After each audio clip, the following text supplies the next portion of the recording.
Could you imagine if Jared was president?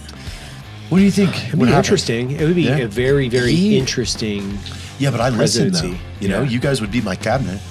I'd be like, what do we do? That would be a problem. We should probably be Yeah, we involved should in the be. cabinet. Why? You should be definitely part of the cabinet. Oh man, You're going to be my Secretary of State. Yeah. Also, what happened to Space Force? Black Rifle Podcast starts now. So Logan's married. Just That's getting cool. right into it, huh? Yeah, just getting right into it. With What's it feel like? It feels good. The whole reception was probably the most epic thing. It was like the most epic way that you could get married. I think Seriously? you could ever possibly do. Yeah. To go and kill everything that you're going to eat for your wedding feast, minus some octopus that Justin Lee Right. provided for us that I didn't get to eat. But everything else, wild boar ragu, axis tartare, liver pate. We put everything on the ground that we ate for the wedding feast. It was fucking cool. Yeah. Did you hunted a pig? And I already know the answer to this, but you hunted a pig with a K-bar. Yes. It was traditional. How? That's a Okay, traditional so hunt. explain to me the logistics on this. So you're in was- Hawaii. Where are we at? Yeah, What Maui island? hunting safaris, Okay. which is quickly becoming one of my favorite places to hunt in the whole world. Right. But it's run by Don and Rodney. It's a family-run outfit, and Emily, their daughter, is like one of the main guides now. And Okay. so it's a completely family-run operation. They've got one little hunting lodge on the property, and that like you stay in bunk beds the whole time. Like it's like really old school and fun. And we showed up that morning, and they had their buddy Walter out there with dogs, and then we basically the whole first day was just hunting hogs on the property. And it's really cool because it's all like plums and wild guava fields all over the wow. place. Okay, so these things are fat. They're fat. And you're they're eating good while they're you're walking. Yeah, you're just munching on guavas. Are you serious? Yeah, the diet of these boars is like it's freaking crazy. It was Fruity meat, huh? fruity meat. Rihanna had actually hunted wild pig in California, like in wine country before, Yeah.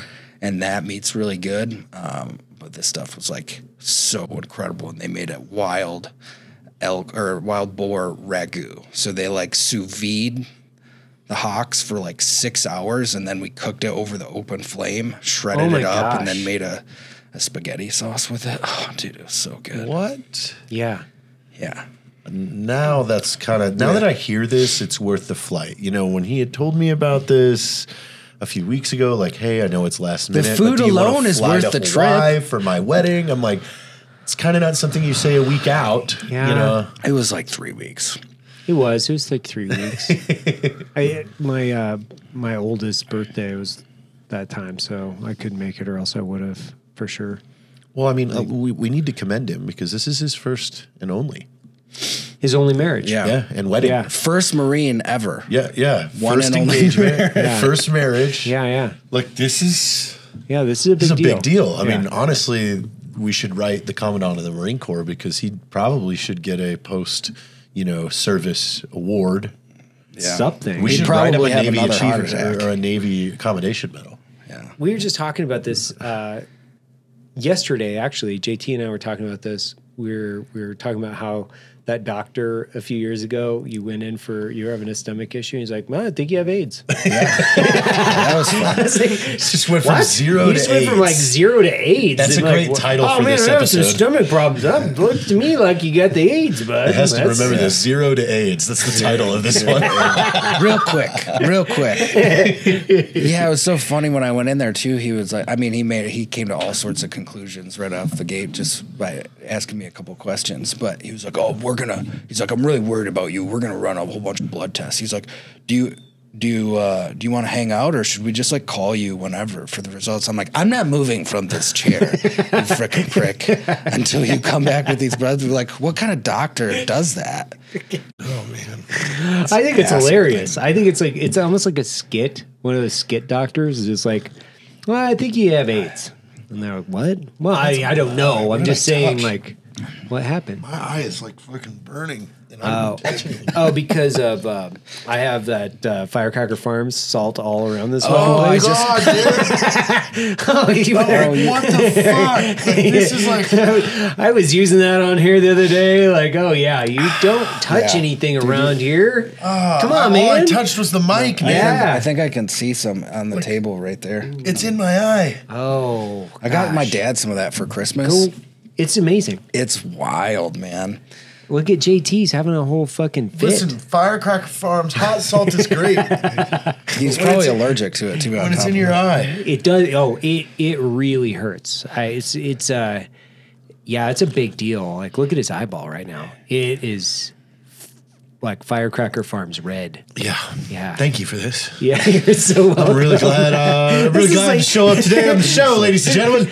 Not a paid sponsor. Not we don't take paid sponsors on this show. Thank you, Firecracker Farms. My face product fucking endorsement. sucks right now. This is exactly how our episodes always. So we've been on like 17 topics, and Jared's hurt already. Jared's hurt. Jared's hurt. Whether it's emotionally or physically, or someone wanted to really open up a wound. Yeah. We just nuked Jared's right eyeball.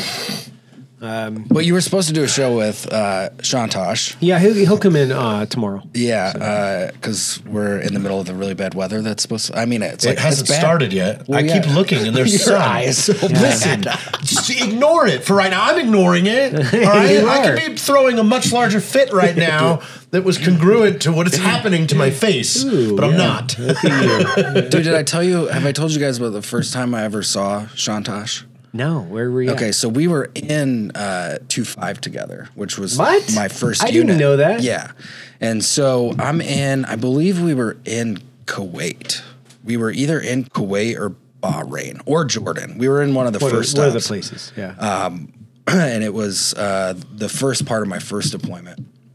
And it was one of those heads that it's like all the enlisted from the unit uses the same bathroom in the morning. You know what I mean? So there's like 500 guys in there all getting ready at the same time. And I'm walking past a row of sinks and I just see this dude with his shirt off and his back is just fucking so wide. And he's got a tattoo across his back. And I'm like reading it as I walk by. I'm like, who is this fucking guy? And he's got a tattoo on his back, and it just says "Weak people suck." And I'm like, I must know this man. This is so epic. Great. And he was the company commander at the time. Everybody fucking loved him. I wasn't in his company, but I wish I was. And he boxed every single Marine in his company in one fucking day. What? Yeah. In one day? In one day. Like nonstop. What? Every single person in his No company way. boxed. He made them box them. Yeah. That's How you lead a company of men. Yeah. Like, None wait. of you can beat me up. Guess what? You're Guess going to what? listen to what I have to say. Yeah, that is a force to be reckoned with. Like a guy that's going to box every single day. That's a gunny highway shit. 150 rounds of boxing That in should one be in a movie, go, dude. Like it should be in a movie. Whoa! They should make a movie about that guy. Seriously. Have you read his Navy Cross citation? Oh, yeah. It's fucking insane. He's a legitimate crazy person. Yeah. He rode across the Atlantic with a buddy of mine that I was at the agency with. With like 3 guys total or something? Yeah. Or was Yeah, it 4? 3 or 4? Yeah, Brian. Brian's a awesome dude. We worked together for several years, and I didn't know they were friends. We were all in Colorado, so they're all in Colorado basically. That's how they met. But, Brian was constantly working out everywhere he went, everything he did. So it didn't surprise me that those two linked up because if you follow those guys, they're like on assault bikes and fucking constantly working out all the time and every fucking place is like he's got one of those assault treadmills. I have one here at the gym, but it's Do you know what a self-propelled. treadmill is, Jared? Yeah, I have a self-propelled treadmill. Yeah. you do? Yeah, he does. I use it. Every time he comes to I'm the guy that uses it. No. It gets And, me. It gets me. And he has it like outside on on the deck of his house. So he's like out there running on this fucking treadmill outside because he's like, I'm just logging too many miles and it's too hard. So not too hard, but like the elevation on like knees and shit. So he just puts it outside and starts running. I'm like, that's a great idea. So I've learning that from him. I'll wheel the treadmill out in the summertime out here and just start running outside on the treadmill because it's a little bit easier. Once you're old like me, you get like fucked up knees and hips and shit, but you know, it's good. Dude, do you remember you came up with this idea, and I really hope that we don't let this one go, but we were going to like get a Viking ship. Yeah. And Let's go like to Denmark. Yeah. And we were going to go from Denmark to the Northumbria. Yeah. In like a classical Viking ship. It's Yeah, the 4 days. classical- It's 4 days. That's Right. just, we would sail. What is this infatuation that you have? Like you're of Portuguese descent. Yeah. You're With not the a Viking Viking. No, stuff? Sweden. Well, dude, he's living with Caleb. Like, what do you expect? Sweden. Yeah. Okay. Yeah. That's only half. Only half my family is Portuguese. The other half is Swedish. Oh, that's That makes sense. Yeah. Yeah. That makes a lot more sense. Like, I mean, now. and like not very far removed. We're talking like they came over here in the 20s. Oh yeah. Okay. So I mean, we're not far out. No, but my fascination though lies with putting myself in that situation. These guys would make this trip, 4 or 5 days in a fucking sailboat from Denmark to England. Like, I want to know what that felt like. I do too. Yeah. I think Are you of Viking descent too? probably. I'm Germanic and Danish, so more than likely. I don't know what else. Yeah, it would that's be. pretty much right up in there. Yeah, that's So I mean, yeah, what was it like? What did they eat? I didn't How have did they any. eat? What I did don't have they any of that stuff. salted mean, fish. Salted fish, Yeah. Probably. Or did they Some- fish? Yeah, they probably did Probably fish. had a little bit of grain, but I don't know. Yeah. I have like I don't. Do you know what the numbers are on those? Like, how many guys would they have in one of those? It's like 30 to 90. Yeah. Like for some of those boats. Because they would, your biggest thing was you needed to have coverage from the sun, Well, I don't think they had that though. Yeah, they did.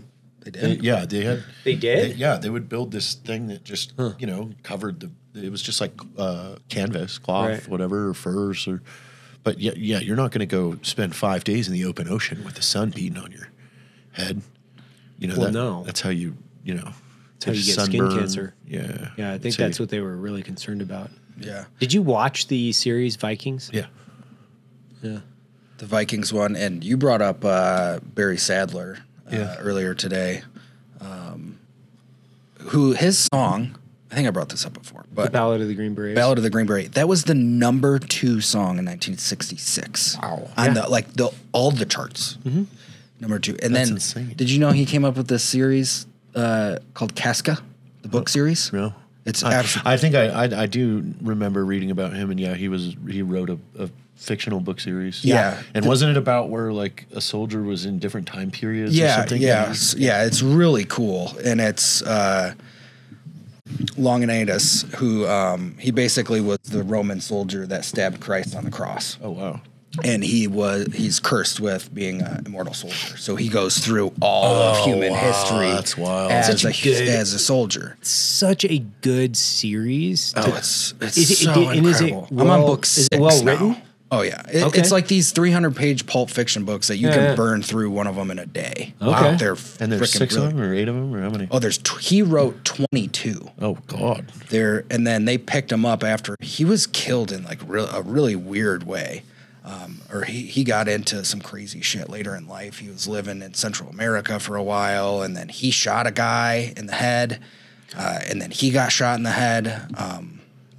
And there's not a ton of good So information. high on my list of things I try to avoid. What, getting shot in the head or Yeah. living Shot in in the Central America? Getting shot in the head. I think both of those things would be low on my list, which would be I don't want to be shot in the head or at all in Central America. Yeah, I think I mean, there is a sense of avoidance. Yeah. To some of these, like I don't really travel to Chicago. Right. I can't remember the last time I was in Chicago. It's somewhat irrelevant. I just got back from Mexico, which I thought was interesting. Yeah, how was that? It's really interesting. Mike Glover, myself, my dad went down to CPI, which is the Cellular Performance Institute, where we got stem cells. So I got to try it. Like I've had really, really bad neck issues, and I've basically been in a low level of pain for years. So I can't like move my neck around very well, and then I have tendonitis, and I'm broken, I don't know, 5 or 6 bones. So it's like just constantly in pain, and a lot of it is like, I've been fortunate enough not to have lost any fingers and toes like you guys. And then you wear NVGs and kit for the majority of your 20s and 30s, riding around in vehicles, working at night, like all that fucking weight on your head. And then it smashes I shouldn't say it smashes, but it compresses your vertebrae, gives you long-term back problems and neck problems. So Mike Glover just had neck surgery, and he's been dealing with it, like very similar pain than I have, like very, very similar. And we're basically at the same age. And like, fuck, dude, I do not want to have neck surgery because it can go 50-50. So we're like, fuck it, let's go down. And, my dad's got COPD. So hopefully it can help him with that. We'll see. We'll see in the next few weeks. I can tell you right now, like CPI just as a organization, we're really fucking squared away. Scotty, the guy that runs it, really interesting guy. He seems like a very genuine, authentic, and really fucking caring person. So the people there are really incredible. Staff's amazing. It's in TJ, so it's always like, it's in TJ. We've been there. Yeah. For similar items. Dude, it works. So did you do the IV or the direct? No, I shot? did the IV. So I couldn't get in on this round for the direct shot for your disc, but I got to go get another series of MRIs on my back, take a look at it. But right now I can tell you, which I'm not even a week out, but I don't remember a time where I've been pain-free, and that feels weird. It feels really weird. Yeah. Like it's like I keep waiting for the other shoe to drop. Like, okay. And I've been sleeping too, which is like a whole other thing. Cool. I've been fucking sleeping. Mike, I call Mike every day, and I'm like, how you feeling? I call my dad, I call Mike, I'm like, how you feeling? He's like, it's fucking weird, dude. It's weird. Mike obviously had major neck surgery, and he had injections. So I'll have to let him speak to the process and what he thought of it. But it is strange. We were flying back on the plane talking about this feels weird. And I was turning my head talking to him, and I realized like, holy shit, I can turn my head left and right. Yeah. And it was like, man, is there something, when's the other shoe going to drop here? Yeah. Like, is there something going on? Like, I don't know. And my dad, just temporary. Dude. So my dad hasn't had to use his inhaler for the last week. And I check in with him every day. Dude, how you feeling? What's going on? So my process and what I'm trying to do is I'm going to go out and I'm going to look at some of these other therapies and then see how we can help develop a protocol. And then I'm going to sponsor a bunch of vets to go down there and go through some of these to see how well they work. So correct me if I'm wrong, but you go down to Tijuana to do this because the U.S. has a certain limitation on the amount of stem cells that you can receive for a given treatment. Yeah, and they're types too. So the FDA has basically restrictions on the type and then the amount. And so they've got to pull from like your hip, and then they'll put them back in direct injection. And there's only so many that they can pull from you specifically and then put back. Plus it's yours. So if you're 50, 60 years old, you're not going to get the same result versus like an umbilical cord or something like that, which I don't know where exactly how they're manufactured, but they definitely have a different result. And then you have to go like, there's like Panama, Colombia, Mexico. There's different places you can go in South America. This was recommended. This is where a lot of the MMA guys are going. So I was down there with Joshua Emmett. He just had a UFC fight like last week. Another guy, Stuart, who does documentaries on like MMA fighters. He's a Canadian. He's awesome. so much fucking good information around guys that are like, they all have really bad issues, right? So they have hip issues and tendonitis, and they've neck. Like neck is like the number one issue for everybody I've been talking to. It's so interesting because if you do a lot of jujitsu, You're always your raining on neck that thing. Yeah. gets fucked up.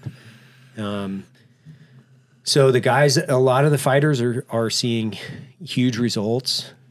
I'm cautiously optimistic. I'll continue to report on it over the next few months, and then if I continue to see the same results, then I'm going to sponsor some more people to I'm get gonna down sponsor there. some guys to go down there. I'll pay for their treatment, but I wasn't going to start sponsoring guys to go down there unless I had like gone down, checked it out, met the people, and really gone through it to see, hey, is this something that we can go shoulder in? Because it's expensive. Yeah. It's not something like that's attainable for everybody. And like, if it works for vets, because it's supposed to be really good for TBI, I've absolutely noticed a difference just in the last few days cognitively, that I'm a little bit faster. I can feel it. And it's not a placebo effect, because I have the same daily routine. I kind of go through like, I've talked about it before, where I do like math in the mornings, and I do it for speed, I do it for time and accuracy, and I do a bunch of other fucking apps. And there's a noticeable uptick. I have to show you something. You got a calculator? Yeah, I got a calculator. I Nice. found this, but it's a shooter's calculator. Oh, that's nice. That Remember we were is talking about sick. that last time, and I found this. God, I'm not going to be able to remember the company that I That have. is But they've got sick. the formula for Yeah. unknown distance right on there. That is sick. That's a fucking good calculator. Well, right hey, at us. for Christmas I got a 338 Lapua. I saw that. Yeah, it's very nice. there. Yeah, that was the. We're gonna need to do some math for that one. Oh yeah. Stretch that one out. Yeah, I just had the guys from Alpha on the podcast, and they were educating me on brass, pressure, distance, and accuracy. They're going to be more consistent on the show. They're fucking phenomenal people. Yeah, just talking about the ballistics of bullet flight. They weren't really talking a whole lot about ballistics, more about the development of rounds, where they're coming. So they're brass. Why is it differentiated from others? Why are they winning so many different competitions? Kind of like it's a really interesting episode. If you haven't had a chance to listen to it, people should go check it out and actually listen to it.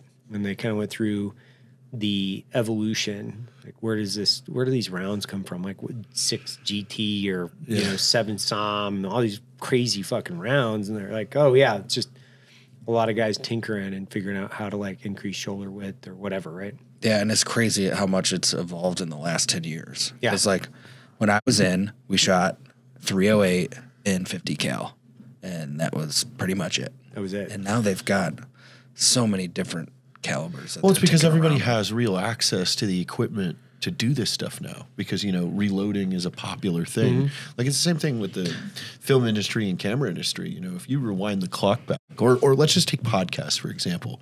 You go back to when we started Drinking Bros in 2015. I had to buy equipment that was all for voice recording in a studio. I had to run a giant mixing board, and I had 4 condenser microphones that are vocal mics to sing into. And I had to balance them and then run them into a direct input into the computer and things like that. Whereas now, you can get on Amazon Prime and buy a podcast kit with a podcast. Like, this podcast mic says pod mic. Like, this mic is designed for what we're doing now. So when the industry supports everyone's ability to do it, like, we're gonna see inventions. It's why so many good content creators have come out of nowhere and built brands and built everything out of nowhere, because they had the tools at their disposal, and it's not just sitting on a backlot in Universal in Hollywood to do it. So it's like, look at Raka Raka. They just put out a movie. called Talk to Me. Have you seen it? Oh yeah. Oh, it was so good. So you know Raka Raka made that movie. No, I didn't know that. You know the Australian twins that like beat each other to death, throw each other through walls. Yeah. That is their first film. They wrote it, directed it, produced it. That's Like, cool. That's impressive. Yeah. It was a really good horror I movie. went and saw that movie by myself because I knew nobody was going to want to go see it. Oh, seriously? Yeah. I love horror movies, and it was so good. They It was did such a an phenomenal interesting job. concept. Do you know anything about it? No, no clue. So it's really cool because like the whole movie is through this this hand. Like it's like a almost like a mummified. They have like a mummified hand. Mm-hmm. Is it all POV or something? Or no, but like it's a real movie. Like, it looks the concept starts off with these kids who have this hand, and they're like filming. They're like doing social media, and you grab this hand and you do it for a certain amount of time, and you basically say these words, and it allows There's a you ritual, like a ceremony to it. and it allows you to be possessed. And so they're like filming as you become possessed in the middle of it while you're holding this hand. And it's really interesting how bad it turns out. Yeah. Yeah, okay. It's such a cool concept. There's a whole like ceremony to it where, you know, when you initiate, you know, when you touch the hand and you say, "Talk to me," like everybody in the room can't see anything, but the person that's sitting in the seat that's touching the hand, whatever the demon is that's about to jump into you has appeared, and you can see them.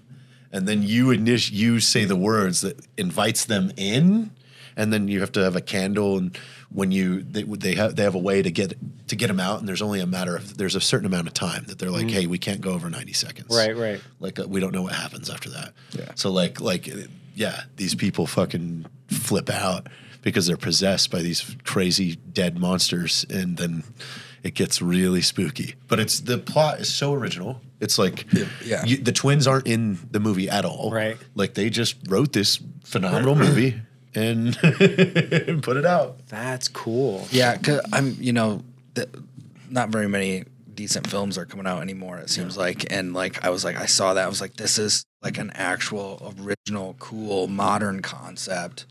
It's creepy. Even if it is? Yeah. Oh, It's not even if you cheesy, don't it's like creepy. horror films, like it's okay. just like what they put forward and the concepts that they're tinkering with are so interesting. It's for sure worth a watch. It's cool. Yeah, I haven't seen anything for. Well, I shouldn't say that. Fargo, the series.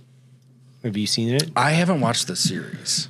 Bro, Fargo the series, because I believe, I could be wrong, but Fargo, the movie was originally done by the Coen brothers, right?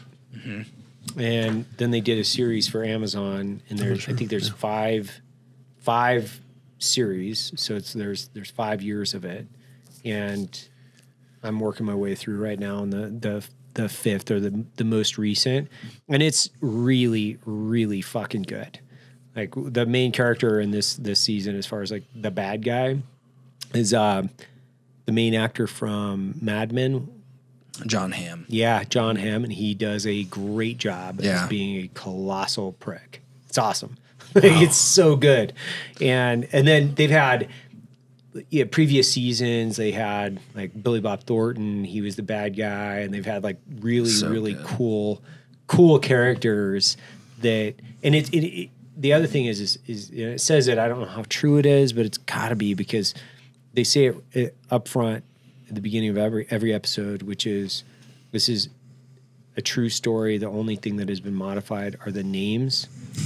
That's it. So you're watching this going, how is this fucking possible? Like, it's crazy. Yeah, it's crazy. and then they have multiple generations, so it's getting more modern now, but it's a great series. I don't really watch a whole lot of TV these days for I think I found most of the things that I'm watching are on YouTube. I watch a lot of YouTube. Yeah, I guess there's some good stuff on YouTube. Yeah, it's amazing. Like there's so much, like the really good channels that guys are curating. Creators around, have become amazing man. now. They're just incredible, man. Like people are just they're Coffeezilla, like dude. Yeah. Oompaville, like if you want to learn anything, like you can go to these channels. You're like, wow, this is really nicely done. Like I've been watching a lot of philosophy lectures. So I've been watching a lot of philosophy lectures from guys that are PhDs in philosophy, right? They're teaching at some university or they did at one point, or there are other guys. And you know, I don't completely discount just because somebody has a PhD. I'm not going to listen to them, right? So some people are completely and fundamentally against it. I'm like, actually, they've done a lot of research, so it doesn't really dissuade me from watching. I mean, Jordan Peterson's incredible. Like, and the things that he's putting out, I think, are absolutely incredible. Douglas Murray, like that guy, I love watching Douglas Murray. I don't know if you guys have watched any of his stuff, but he's incredible. He's a British author and journalist, and he's been taking on wokeism for years. He wrote was it the mob mentality? I forget. He's War on the West is like the book that I just finished, and it's fucking amazing. And the guy is so articulate. He's the Did version, he write The Madness of Crowds? That's what it was. Okay. Yeah, The Madness of Crowds. That book is fucking so crazy. Incredible. He's got it.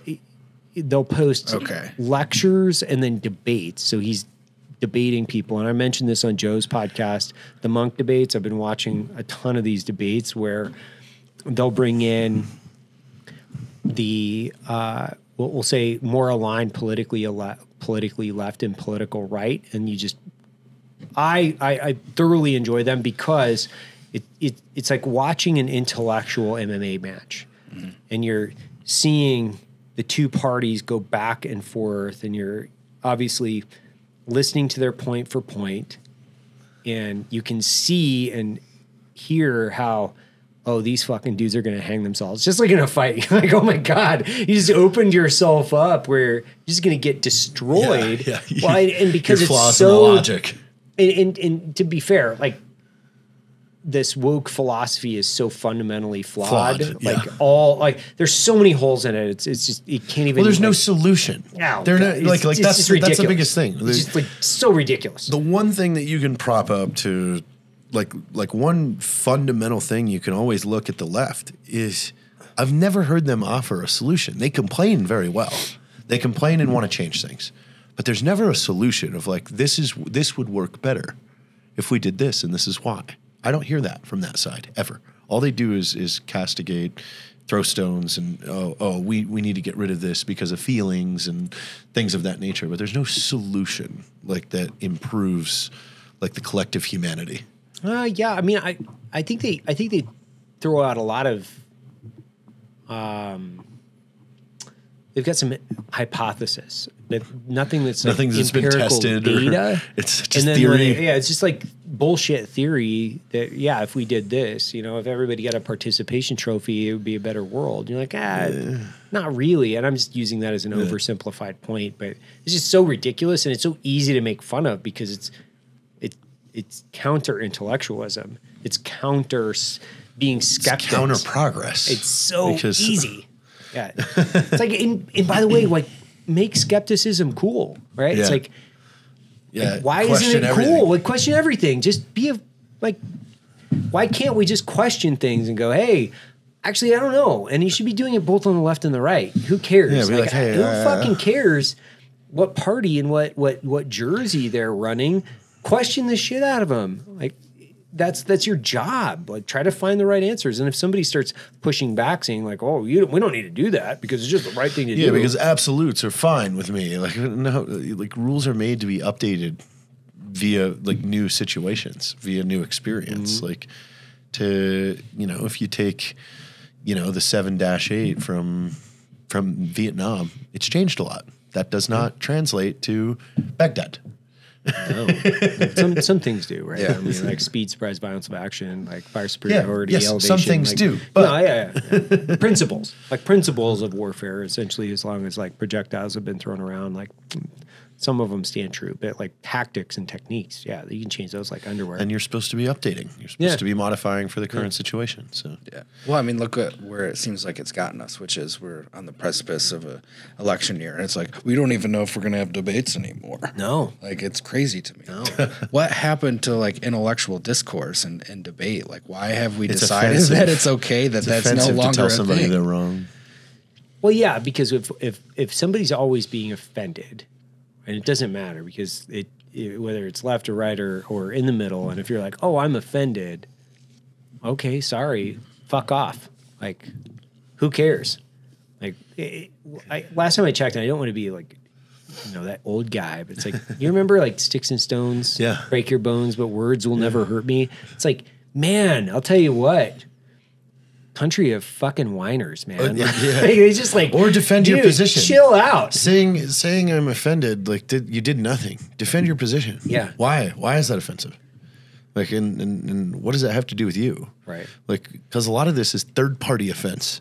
You're being offended for somebody else that has not affected you. Like, it's so strange. Yeah. Did you guys see Oppenheimer? Oh yeah. Okay. One of the most incredible movies I think. It was I've really seen, great how they did that because I didn't expect that. I didn't know they were going to tell a story like that. And I feel like they really did a good job. It was Nolan, right? I don't know. Yeah. Christopher Nolan. I don't know. Like, he really showed, like, number one, how much we screwed him. Number two, like how much of how much was on their shoulders then, because we forced the science community's hand to do something that none of them wanted to do because they knew what that meant. Once they opened that box, like, this was, you can't go back. Yeah. And I thought that was a very cool underlying thing about that whole movie was you're watching the psychological toll on these guys, including him, and how many people quit because they were like, I just, I don't want to do it. I don't want to be responsible for this. Right.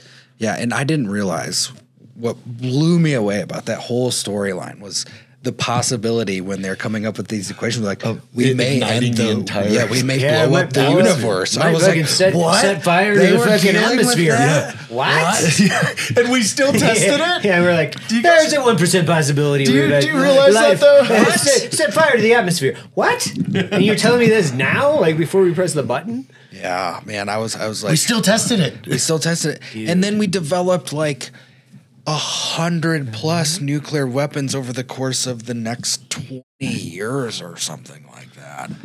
Like, we just went. We made them way bigger. Yeah. I had a dinner with Eric Weinstein a few months ago, and he was talking about how he believes there was this departure in physics at that point. So you had the evolution of international, or we'll call them like Western physics, and he thinks that basically there got to a point where the government was like, whoa. We need to split these guys up. We can't let them hang out.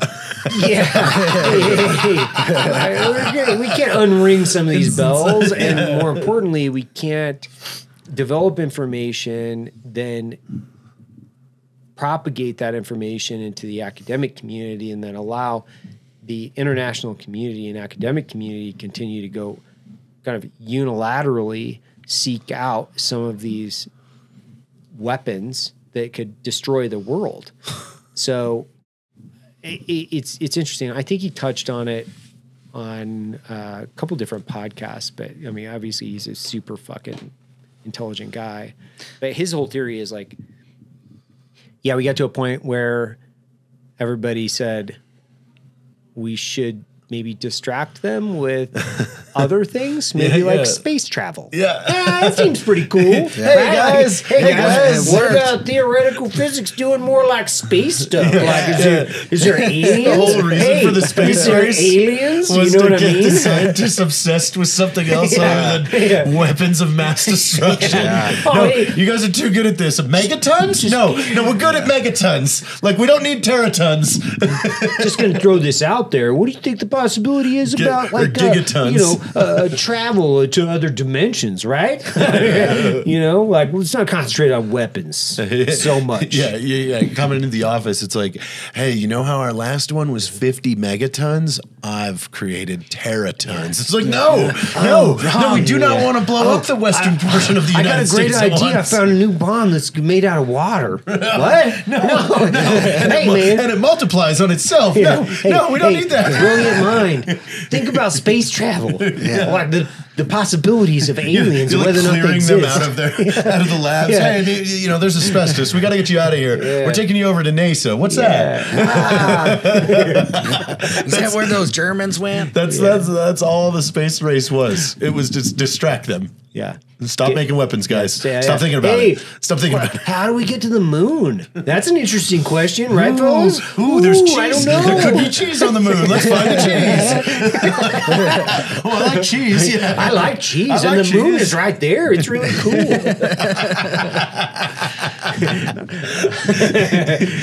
Listen, we just uncovered this. We did. This has been a cover up. This has been a conspiracy. Eat your heart out, Alex Jones. Like we just figured this out. figured it out. Like the space race was created solely to distract the science community to stop making weapons of mass These destruction. brains need really complex problems. Yeah, that are Let's unsolvable. that are unsolvable. Let's get them down that rabbit hole. Yeah. Albert Einstein led the charge. He's like, get him to talk about black holes. Hey, yeah, let's talk about fucking string theory and black holes and warps in time. Time travel. That's an interesting one, right, fellas? Yeah, let's talk about traveling at the speed of light. How does that affect time? Yeah. I think we just got to give ourselves a pat on the back that we haven't nuked ourselves yet. Jeez. Like, it's not that bad. We haven't gotten to that. I mean, we've gotten pretty close. There's been a nuke that's dropped off of the coast of South Carolina. They still can't find it to this day. That was in the late 50s or early 60s. Yeah, but so far It so kinda good. came off, That's good. It's good. Yeah, can you imagine? We dropped a little something. Yeah, but we would probably cover it up.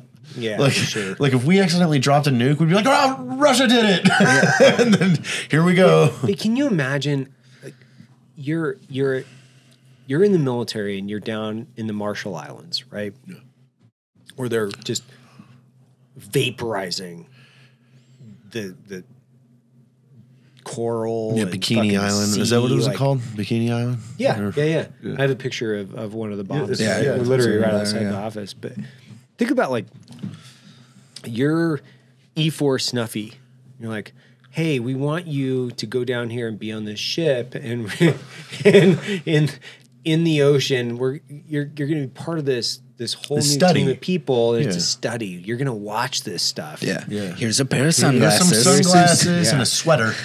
Yeah. It's a turtleneck. We got to keep your skin It's a unexposed. radiation turtleneck. You are now a You don't- shellback. You don't know shit about this technology. Like, we didn't know shit about it in the 1940s. These dudes are just wearing like Ray-Bans. Like, I don't know. Fuck, put my Ray-Bans on and watch this nuclear bomb go off. Hey, what was a See, I think we should bring it back. Like think of that for pay-per-view. Hey, we're That'd be gonna sick. set off one of these 30 megatoners. Like, we could use the moon as like a cool place to blow shit up. It could be like a firing range, Yeah, we don't need that thing anyway. No, we don't. Let's blow that thing up. Yeah. It's like, Tides suck. tides Yeah, suck. tides suck. Yeah. We're on an anti-tide campaign. Low tide, high Blow tide. that moon We up, don't need man. no That thing's tide. shiny. I don't like that thing. Yeah. It gets too shiny at night. I mean, let's just take it down a peg or two. Yeah, fucking. Hey, I haven't been able to get all of the information that's come out after the Epstein trial has come up, but I saw a bunch of stuff about Hawking. Yeah, so What- funny. oh God, Like, the what- memes are like what, so many what memes. was that? Dude, I was going to make guess the his worst name joke the other day. Was on the list. Yeah, his name was on the list. His name was on the list. Yeah. Hawkins' Yeah. name was on the list. So's Jimmy Kimmel's, isn't it? Is it? I didn't. Dude, wouldn't surprise me. Well, I saw a bunch of memes about that. Like they're like how defensive he was the whole time about it, and oh no, look why. right. I haven't gone too far into that. Just kind of like seeing from memes, basically, like what's going on and what people are posting. But I thought it was like, when you look at a list, and you look at court documents, how much is that? How much is that is like really it's not as if you're getting the actual truth, right? Like, because yes, you're going through court documents and transcripts, okay, but that's assuming whatever they're saying is true. Like, so that's also saying like people don't lie when they're under oath Under oath. or not disclose or hide things. Like, Yeah. okay, But what's the motivation not to disclose things if you also know the most powerful people in the world are associated with this and that they might be your only saving grace? So are you going to disclose their personal information knowing like these guys might be the only hope? I'm just trying to like unpack it a little bit and say, okay, so what is the actual involvement of some of the most powerful and wealthy people in the world? Because wouldn't they be the last remaining lifeline if you had any hope whatsoever to make the difference? And if you disclose their involvement, you would be basically chopping off any ability for you to save yourself. Do you think? I don't know. I don't know, because also too, I mean, you have the one side of Ghislaine, got convicted, guilty, 20 plus years. Okay, and then that's that.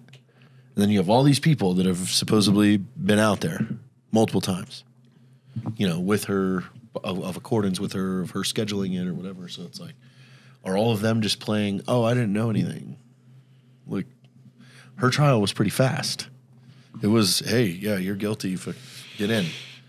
So yeah, I keep waiting for somebody to do like a really in-depth analysis. Deep dive, like I think that's because I don't have the time to go through fucking court documents. I'm not going to do it. So I'm waiting for like the really deep dive. There's going to be a series of documentaries on this. Yeah, it's got to be. And there's going to be really good content that's going to be made from it, where people have really put the time and the stuff.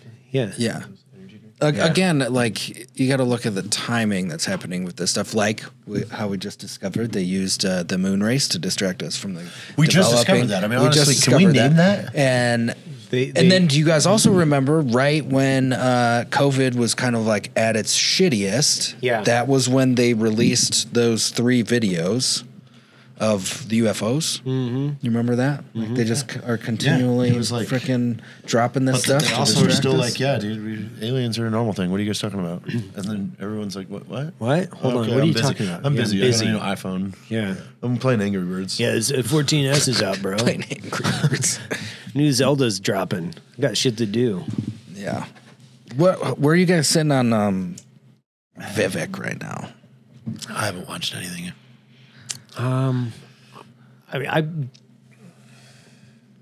generally like him. Like he's young. He's got good points. When I hear him speak, yes, he's got a ton of really good points. He's like super fucking hungry. I think.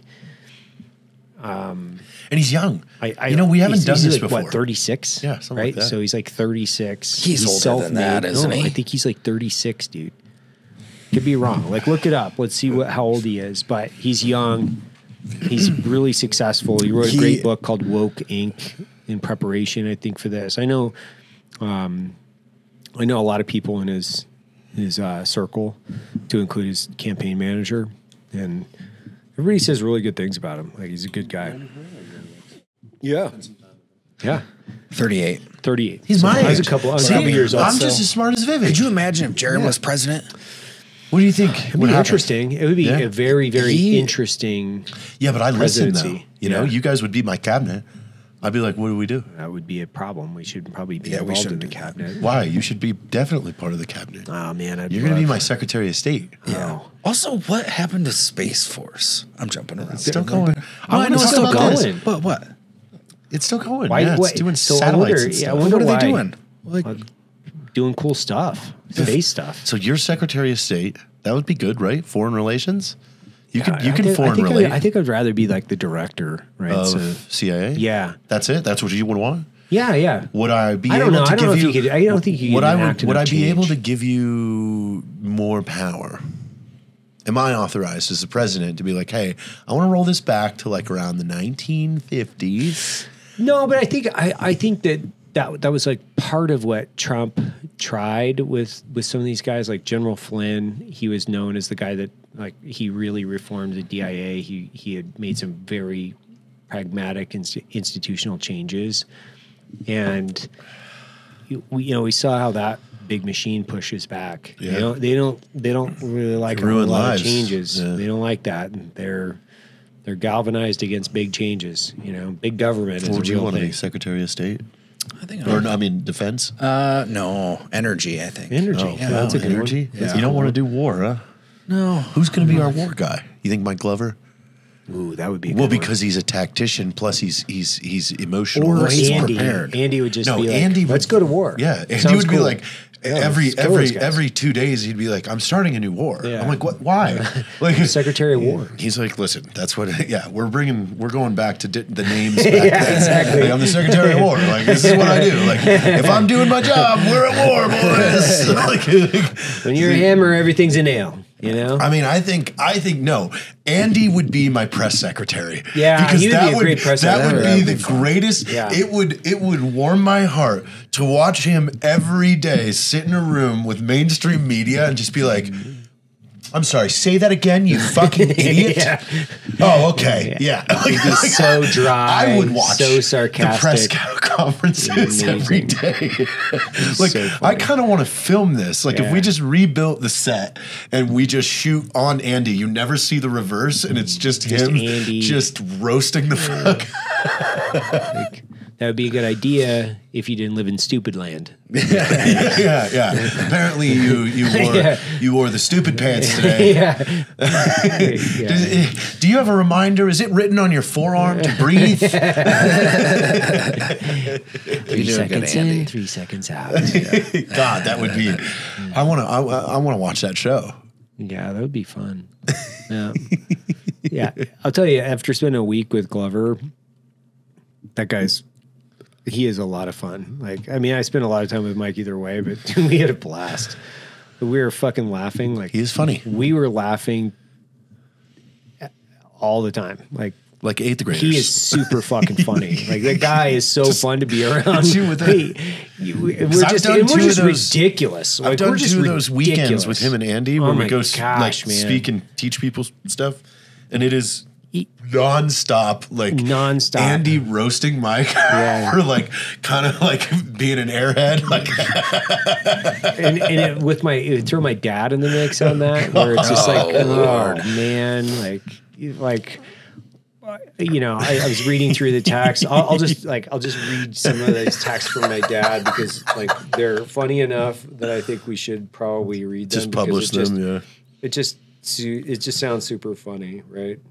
God, I can't even read these. Like they're so bad. They are Like, really and it's bad. like this is like really just an inside my dad and I's text chain, which I think is super funny. I was like, "Hey man, how you feeling?" He's like, "Feel good." I was like, "Do you still have a cough?" "No cough." And I asked him, "Are you still gay?" And he's like, "Of course."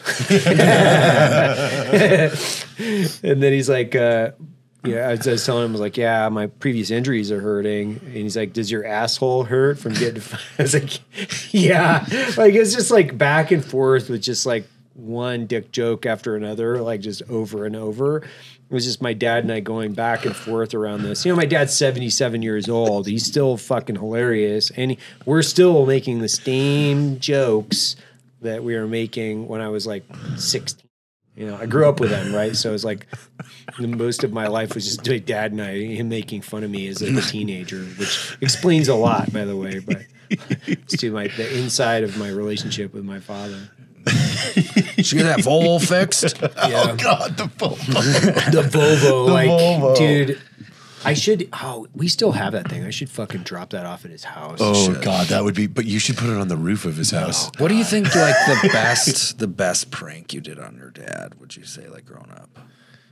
We've gone through these. I mean, Yeah. we did the Yeah, Hillary sticker. Yeah, Hillary sticker was a good one. I haven't done a really good. I mean, one. we got him really good with I'm the. trying to make him healthy so I can fucking troll him again. Yeah. Again, a bit. You Like- feel a little guilty Yeah. trolling. Yeah. we got him good with that song. You know, when we told him that we yeah, did yeah. that login tribute song, Oh, I and forgot we used about the that. audio bites of Yeah, him. Tim Montana Yeah. made that song about how he was a logger, like making dicks out of wood so he could share them with his buddies. Wanna cut me a tree, make me a wooden dildo. Wanna pound my ass all night like it owes me money. Yeah, we were singing that. We were singing this on a river trip. Sided, so my buddies can come with me. Gonna cut me a tree and make me a wooden dildo. But anyway, so his dad didn't know that this this is the song that we wrote. And so we got all these, we were like, hey, we're doing this. Tim Montana's writing this tribute song for a logger. We need to get some sound bites from it. So he was like, okay. So he's like,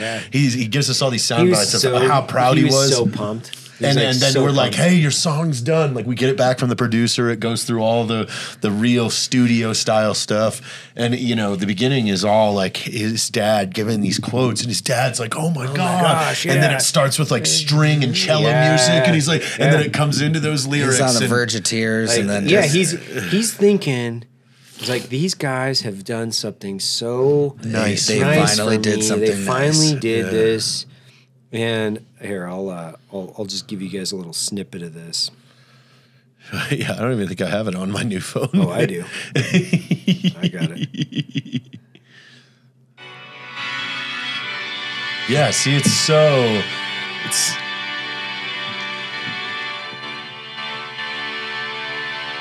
best job I ever had was falling timber. I'd be falling timber today probably if there was really any need for it. It's all automation, most of it now. Nobody wants big timber. Is that just going through and cutting them down, or somebody else can pick them up? I think I'd rather do that too. Well, it was just it's kind of a solo job. You know, you don't have to depend on anybody else but you. Not waterproof in essence, but water resistant. oh, dude, he was so like touched at this point, by the way. Like, He was like, Oh shit, can I join you? Sure. Oh, it's darker, it's blacker than the cows I can't see. Gonna cut me a tree and make me a wooden dildo. Gonna pound my ass all night like it owes me money.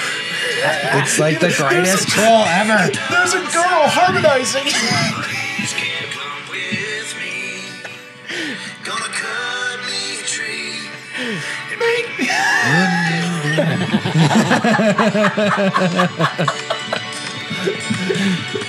He was so upset. Remember how red he got? He started pacing. He was, you guys. He couldn't even say anything. He was so mad at us. so mad. So mad at us. So mad. So mad. And then we told him it was on the radio. Yeah. I pulled into this. I've never told this story before because it's just like me trolling my dad, and I have so many stories about trolling him. But so we're in Seattle, and I was like, hey, we're gonna go to this really cool restaurant. Like, you know, it's quaint, but you know, it's. I was like, it's an Ethiopian restaurant. You're gonna love it, but it's super quaint. You got to check it out. So I just pull into somebody's fucking house. And I was like, I'll pull around. I gotta park around back. And he gets out and knocks on the door. Some people's fucking house, like in some random spot. I was like sitting on the truck laughing at him, flipping him off.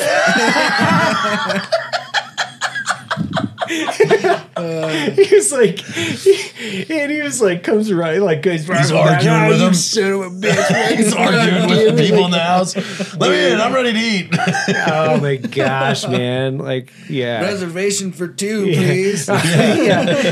He's like knocking on the door of some random person's house. Like, I'm here for Ethiopian. What? You get out of here, old man. You're crazy. You crazy son of a bitch. Like, I was talking to him the other day. I was like, are you going, because he still rides his Harley quite a bit. It's like, are you going to go ride your Harley, do this thing? He's like, yeah. I was like, well, do you like shine them up before? He's like, yeah, oh yeah. I was like, so do you like shine up your buddies' hogs, and do you guys like ride them together and go out and shine each other's hogs? He's like, oh, fuck you. It's like, well, you gotta ask. Yeah, have you been shining some hogs? You've been shining each other's hogs, getting out there on the open road with your buddies? Or what? Open throttle, let it go. Let it go. Gonna cut me a tree. Dude. I like that even the lines before he's like, it really is a solo affair out there in the woods. Best job doing I it ever yourself. Best job I ever had. Yeah. You're like, okay. No, it's all automated now. Well, now I'm doing just me.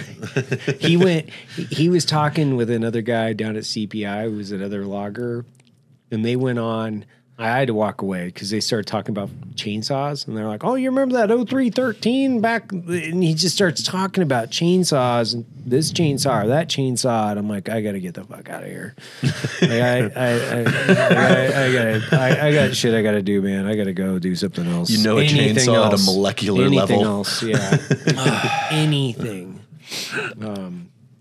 Yeah. So that's basically the summary of my dad and I fucking trolling each other, but. He trolls me just as much, so I can't. I'm really, sure. He got me. You know what he got me for Christmas this year? He got me diapers.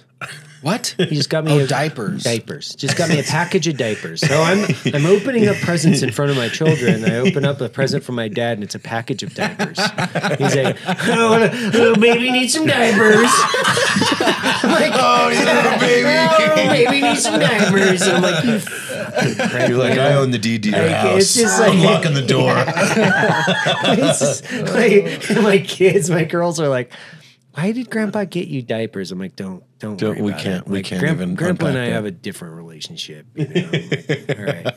Meanwhile, I'm like, "You guys need these. You're 9, Nara. Get upstairs." It's a heritage thing, you know. Yeah. Hafer's heritage. Got you diapers. I can't wait. I can't wait for my kids to troll me when I'm fucking old. Oh, you're gonna get them good.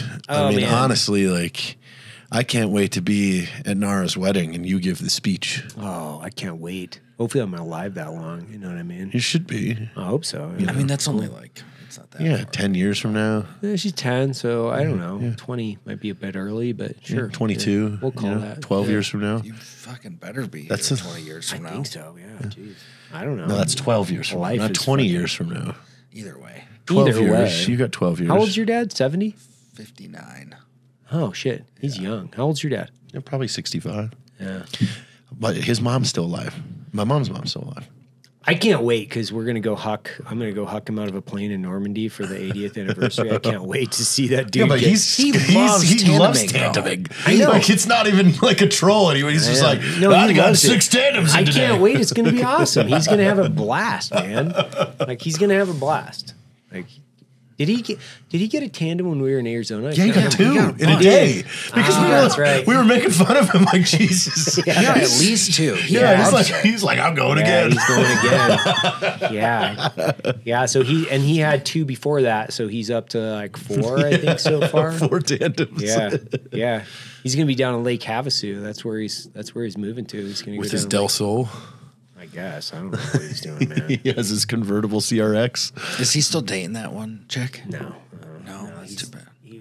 He was down there flirting with all that. Back on the market. Yeah, he's back on the market. I just love listening to him talk about his lady. He's like, oh, she'll solo dirt bike, cross country dirt bike, Solo. 50 miles by herself on the dirt bike. What is he telling you? She's amazing. Is this a code? No, that's what he looks for. He's like, oh, you know, her back strong on she's got a plow. Harley. She's got a Harley, and you're like, maybe judge your women based on more substantive issues than like whether or not they got a Harley, dude. Just food for thought. I don't know.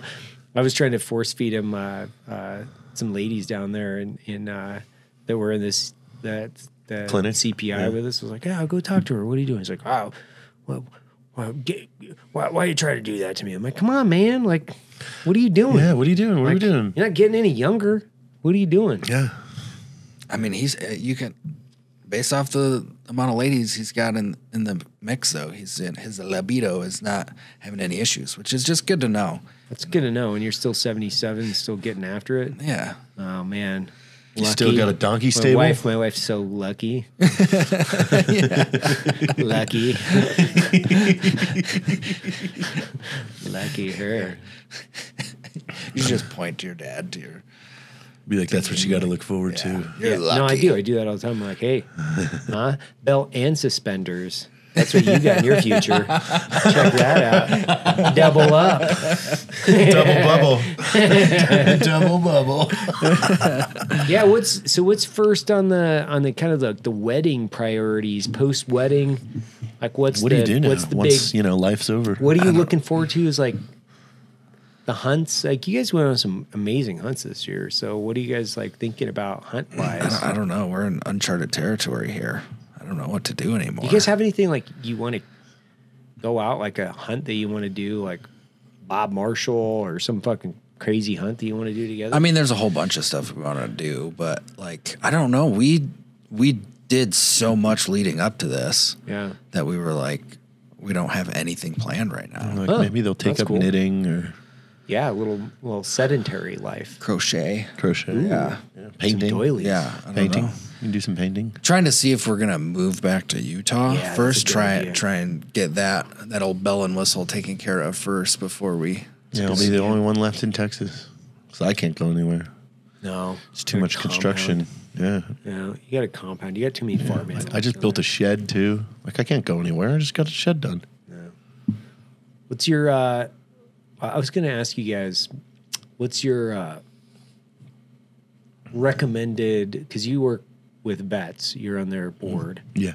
Have you ever talked about that? Have you ever talked about your experience with any of this stuff? You know, I think I need to come on. I would like to bring Marcus or that'd Amber be on cool. with me, So we can both unpack that whole thing to this audience. Like, because I've had a few people on and talked loosely about it, but we've made a lot of insanely large headway, both in the legal side, congressional, side, as well as the medical study side. The Ibogaine medical study is finally published, and that's a big deal.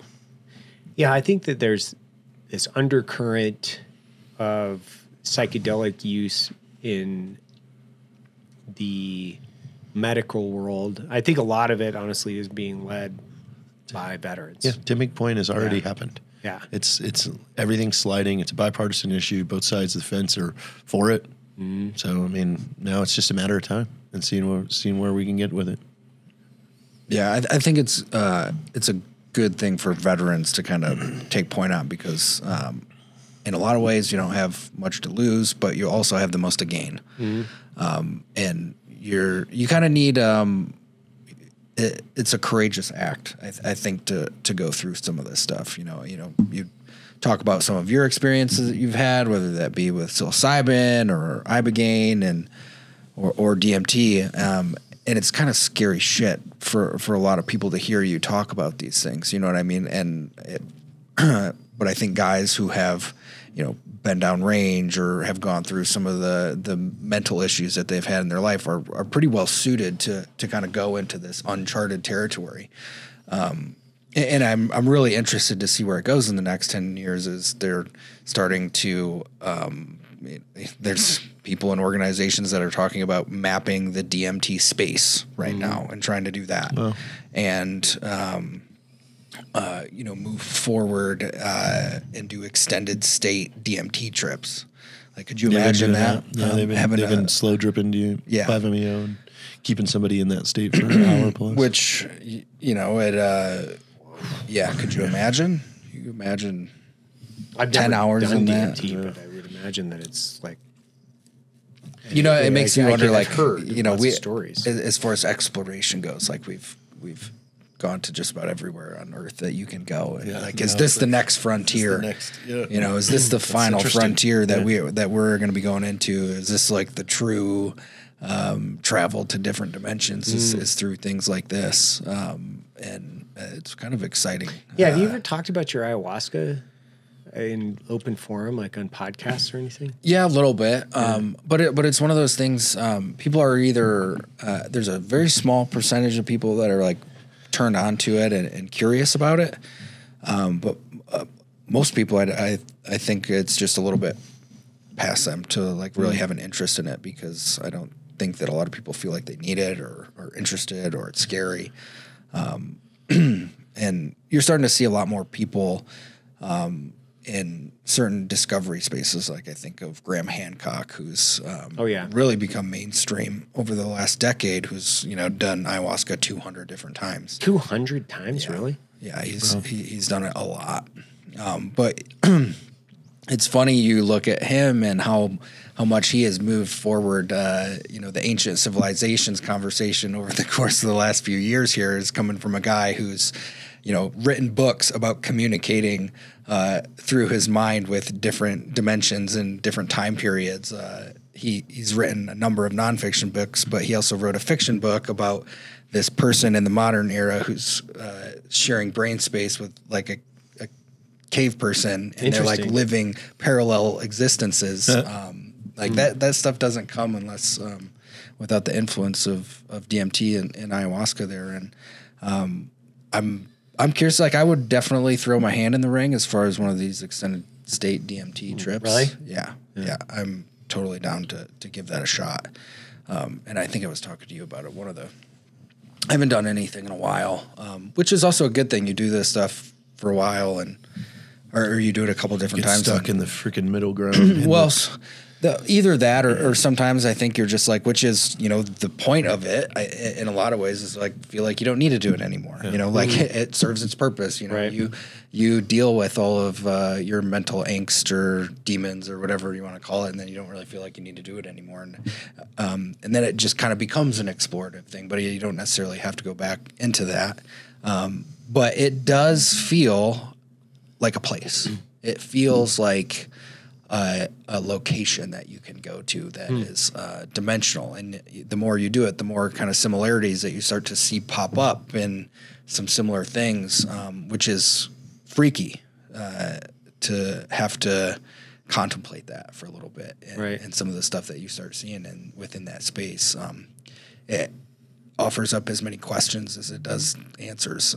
And you have to contemplate whether or not you want, like, how much of your life do you want to give to this other space and dimension, especially when you've got a whole bunch of stuff to do in reality. Yeah, I think it's one of the most interesting topics that we don't really talk about very often in open forum, but I've seen there's such a stigma to it. There's a huge stigma to it. I've seen so many of my friends where this is like turned their life around. Like, it's turned their life around. Like, they've gone from alcoholic, suicidal to a positive, non-drinker to over 500 grant recipients of vets, that have been. Well, and we can't be attached. Affected. We have to be objective, right? So I like to deal in objectivity in the sense of when you hear an overwhelming majority of people saying very positive things. And my own personal experience with psilocybin was life-changing. Like, it was like very life-changing. And you can't discount and by no means are we like promoting it in that circumstance. We're just saying these are our experiences as, guys that have been to war, come back, dealt with the realities of our life, and then tried to overcome a bunch of shit. And I think it's worth, I think, a consistent topic and theme of unpacking, like, what are the benefits? What are people seeing? Like, especially vets. I mean, vets is so involved. I mean, this is what they do. Yep. Right. So, and vets stands for Veterans Exploring Treatment Solutions. Yeah. We can't Vetsolutions.org. We can't be married to this previous negative stigma. Like, we have to be married to the fact that our friends are seeing huge positive results and they're fucking saving lives. There's been over 500 grant recipients positively affected by this that have done different parts of it. So. Well, and it's definitely something within our community that it's there, and we're talking about it all the time. But it's also something we haven't really talked about openly on the show very often. Which I think I'll bring Marcus and Amber out here, and I think we dive into everything that's been accomplished over the last 48 months, or 48 months. Yeah, and I always think the more different types of people that we've talked to. I think of one NFL player that you brought to the office a couple years ago. Robert Gallery. Yeah. And he was like, he was saying he was on the point of being suicidal, like he had severe brain damage, and he was like flipping a light switch. One of my best friends, like I know this from him, this was it. Like he's like, I've got nothing left. I got nothing left in the tank. Like, I've tried multiple treatment centers, I've done everything. Like, he's in pain, right? Like, pain starts with pain, and then it goes to opioid addiction, and then it's really like it's a it's shame, right? It's like shame in the addiction, shame in the weakness, and then it's like, fuck it, like I'm out. And well, pulled the emergency handle and was like, I'm going to try it, and it saved his life. Like, It's just fucking saved his life. Yeah. Okay, like I don't care. You know, at this point, it's like, okay, there's too many case studies and examples, and you have to be objective in it, and then we have to talk about it. Yeah. So, and you look at what do we as veterans kind of struggle with, or what are some tendencies that you can kind of see across the board? Addiction is a bit, whether that be alcohol, opioids, whatever, and purpose. And, you know, specifically, Ibogaine treats addiction better than literally anything on planet Earth. Yeah. And then, you know, whether it be psilocybin, DMT, a lot of what these things do, or the byproduct of them, of having to deal with them, I'm sure all of you guys will agree with this, is you get connected to everything. You feel like you're a part of the one, of the all in all, of everything. And when you become connected to that, or when you understand that there's a connection to so much more than what's in the physical realm, it really helps your understanding of purpose, because you feel connected to everything. Right. It's a really wonderful expansion opener for anybody, whether you've gone through incredibly traumatic things or you're in a rut in your life, to be like, oh my God, like I'm connected to everything on planet Earth. Like, this is so cool. And, you know, maybe even beyond that, maybe, you know, connected to things across the universe or in different dimensions. Like it opens your aperture for life up so much that you can't help but have this like childlike wonder and awe about how you're living. And I don't know, like, who wouldn't want to have that in their life, you know? I don't know. I think it's a super complex topic that just more, it's like us diving in and really like unpacking it with a lot of different people. It's good to have you guys back. It's good to have you back in Salt Lake. Good episode. We'll look forward to Brian jumping on the show in the next episode, and then having Logan back for another round. So thanks a lot, Black Rifle. Peace, love.